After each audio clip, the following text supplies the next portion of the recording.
Megastar എന്ന് കേൾക്കുമ്പോൾ നമുക്ക് ആദ്യം ഓർമ്മ വരുന്നത് ആരെയാണ്? നമ്മൾ മലയാളികളെ സംബന്ധിച്ചിടത്തോളം മെഗാസ്റ്റാർ എന്ന് കേൾക്കുമ്പോൾ നമുക്ക് ഓർമ്മ വരുന്ന ഒരേ ഒരു പേരാണ്, അത് മമ്മൂട്ടി എന്നായിരിക്കും. എന്നാൽ ഈ മെഗാസ്റ്റാർ എന്ന വിശേഷണം നമ്മുടെ പ്രിയപ്പെട്ട മമ്മൂക്കയ്ക്ക് ഒട്ടും ഇഷ്ടമില്ല എന്നാണ് അറിയാൻ സാധിച്ചത്. അദ്ദേഹത്തിൻ്റെ ഏറ്റവും പുതിയ സിനിമയായിട്ടുള്ള ടർബോയുടെ പോസ്റ്ററിൽ മെഗാസ്റ്റാർ മമ്മൂട്ടി എന്ന് ചേർക്കുന്നതിന് വേണ്ടി ഫാൻസ് ആവശ്യപ്പെട്ടപ്പോൾ അദ്ദേഹം അത് നിരുത്സാഹപ്പെടുത്തുകയാണ് ഉണ്ടായത് എന്നാണ് സംവിധായകനായിട്ടുള്ള വൈശാഖ് പറഞ്ഞത്. അപ്പോൾ മെഗാസ്റ്റാർ എന്ന പേര് മമ്മൂക്കയ്ക്ക് എങ്ങനെ വന്നു? 1989 മമ്മൂക്കയ്ക്ക് മെഗാസ്റ്റാർ എന്ന പേര് വീഴുന്നത്. മമ്മൂക്ക ദുബായിൽ ഒരു പരിപാടിയിൽ പങ്കെടുക്കുന്നതിന് വേണ്ടി പോയപ്പോൾ അവിടുത്തെ മാധ്യമപ്രവർത്തകരാണ് മമ്മൂക്കയെ ആദ്യമായിട്ട് മെഗാസ്റ്റാർ മമ്മൂട്ടി എന്ന് വിളിച്ചത്. അത് വെറും ഒരു ടൈറ്റിലായിട്ടാണ് മമ്മൂട്ടി കണ്ടിട്ടുള്ളത്. അതൊരിക്കലും ഒരു അലങ്കാരമായിട്ട് മമ്മൂക്ക കണ്ടിട്ടില്ല എന്നാണ് അറിയാൻ സാധിച്ചത്. അപ്പോൾ മമ്മൂക്കയെ വിളിക്കാൻ ഏറ്റവും ഇഷ്ടപ്പെടുന്ന പേരെന്താണെന്നറിയാമോ? നമ്മൾ ഈ വിളിക്കുന്ന മമ്മൂക്ക എന്ന പേര് തന്നെയാണ് മമ്മൂക്കയെ വിളിക്കാൻ ഏറ്റവും ഇഷ്ടപ്പെടുന്നത്. അപ്പോൾ 1989 മെഗാസ്റ്റാർ എന്ന് വിശേഷിപ്പിക്കപ്പെട്ട, അതും ദുബായിലെ മാധ്യമപ്രവർത്തകർ വിശേഷിപ്പിച്ച മമ്മൂക്കയെ ഇന്ന് 2024 എത്തി നിൽക്കുമ്പോൾ നമ്മൾ എന്ത് വിളിച്ച് വിശേഷിപ്പിക്കേണ്ടി വരും? ലെജൻഡ് എന്നതിലുപരി മറ്റെന്തെങ്കിലും വിശേഷണമുണ്ടെങ്കിൽ അതായിരിക്കും മമ്മൂക്കയ്ക്ക് ഏറ്റവും അനുയോജ്യമായിട്ടുള്ള വിശേഷണമെന്നാണ് എനിക്ക് തോന്നുന്നത്. അപ്പോൾ ഇത്രയ്ക്ക് ലെജൻഡായിട്ടുള്ള മമ്മൂക്ക നമ്മളെ ആരാധകരെ എല്ലാവരെയും ആശങ്കപ്പെടുത്തുന്ന അല്ലെങ്കിൽ വ്യാകുലപ്പെടുത്തുന്ന ഒരു വസ്തുത ഈയിടെ ഒരു ഇൻ്റർവ്യൂവിൽ പറയുകയുണ്ടായി. അതിൽ അദ്ദേഹം പറഞ്ഞത് ഇപ്രകാരമാണ്: മമ്മൂട്ടി എന്ന നടനെ എത്ര കാലം ആളുകൾ ഓർത്തു വെക്കും? 10 വർഷമോ 50 വർഷമോ? ലോകാവസാനം വരെയൊന്നും എന്നെ ആരും ഓർത്തു വെക്കില്ലല്ലോ എന്നുള്ളൊരു ആശങ്കയാണ് അദ്ദേഹം പറഞ്ഞിട്ടുള്ളത്. തീർച്ചയായിട്ടും അത് അദ്ദേഹത്തിൻ്റെ ആശങ്ക മാത്രമാണ്. കാരണം മലയാളികൾ ഈ ഭൂലോകത്ത് നിലനിൽക്കുന്നിടത്തോളം കാലം മമ്മൂട്ടി എന്ന നടനെ ഓർത്തിരിക്കും എന്നുള്ളത് വാസ്തവം തന്നെയാണ്.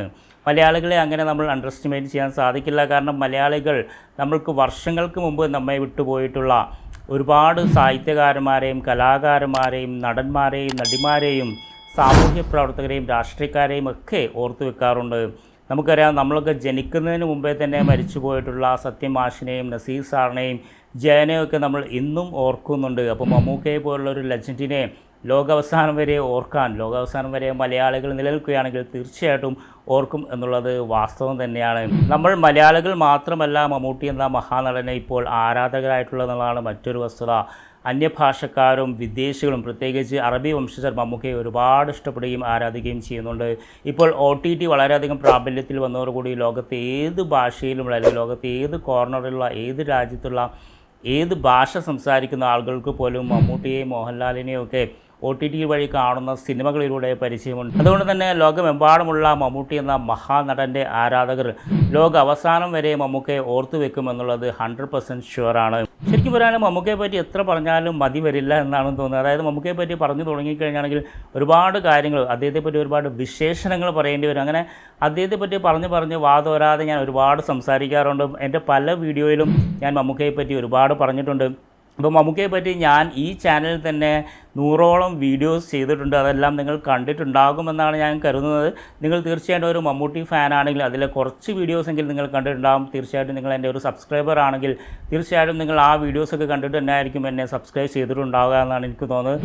എന്ത് തന്നെയായാലും നിങ്ങൾ ഇതുവരെ ആ വീഡിയോസ് എല്ലാം കണ്ടിട്ടില്ലെങ്കിൽ 100ഓളം വീഡിയോസിൻ്റെ ഒരു ശേഖരം തന്നെ ഞാനൊരു പ്ലേലിസ്റ്റ് ആക്കി വെച്ചിട്ടുണ്ട്. മമ്മൂട്ടി എന്നാണ് ആ പ്ലേലിസ്റ്റിൻ്റെ പേര്. അപ്പോൾ അതിൽ മമ്മൂക്കയുടെ ഫിലിമോഗ്രാഫിയും മമ്മൂക്കയുമായി ബന്ധപ്പെട്ട ഒരുപാട് വീഡിയോസ് ഉണ്ട്. ആ വീഡിയോസിൽ കുറച്ചെങ്കിലും നിങ്ങൾ കണ്ടിട്ടുണ്ടാകും. പക്ഷേ ആ വീഡിയോസ് എല്ലാം നിങ്ങൾ കാണുക. അതിൽ നിന്നും നിങ്ങൾക്ക് ഏറ്റവും ഇഷ്ടപ്പെട്ട മമ്മൂട്ടി വീഡിയോ ഏതാണെന്ന് നിങ്ങൾക്കിവിടെ കമൻറ്റായി രേഖപ്പെടുത്താം. അപ്പോൾ അതുപോലെ നിങ്ങൾ ഇതുവരെ എന്നെ സബ്സ്ക്രൈബ് ചെയ്തിട്ടില്ലെങ്കിൽ തീർച്ചയായിട്ടും നിങ്ങളൊരു മമ്മൂട്ടി ഫാനാണെങ്കിൽ അല്ലെങ്കിൽ നിങ്ങളൊരു മലയാള സിനിമയുടെ ആരാധകനാണെങ്കിൽ തീർച്ചയായിട്ടും ഈ ചാനൽ ഒന്ന് സബ്സ്ക്രൈബ് ചെയ്ത് നോക്കുക. കാരണം ഇതുപോലെ ഒരുപാട് ഇൻട്രസ്റ്റിംഗ് ആയിട്ടുള്ള വീഡിയോസ് മമ്മൂട്ടിയെ പറ്റിയും മറ്റു നടന്മാരെ പറ്റിയും അതുപോലെ തന്നെ മലയാള സിനിമയെ പറ്റിയും ഒക്കെ ഞാൻ പല രീതിയിലുള്ള വീഡിയോസ് ചെയ്യാറുണ്ട്. നിങ്ങൾക്കത് ഇൻഫോർടൈൻമെൻറ്റും എൻ്റർടൈൻമെൻറ്റും ഒക്കെ ആകുന്ന വീഡിയോസാണ്. അപ്പോൾ നിങ്ങളതെല്ലാം കാണുക. നിങ്ങൾ ഈ ചാനൽ ഒന്ന് സബ്സ്ക്രൈബ് ചെയ്യുക. ഈ വീഡിയോ നിങ്ങൾക്ക് ഇഷ്ടപ്പെട്ടാണെങ്കിൽ ഒന്ന് ലൈക്ക് ചെയ്തേക്കണം. നിങ്ങളുടെ സുഹൃത്തുക്കളുമായി ഒന്ന് ഷെയർ ചെയ്യണം. അപ്പോൾ നമുക്ക് അടുത്ത വീഡിയോയിൽ കാണാം. അതുവരെ this is Jubair signing off. By.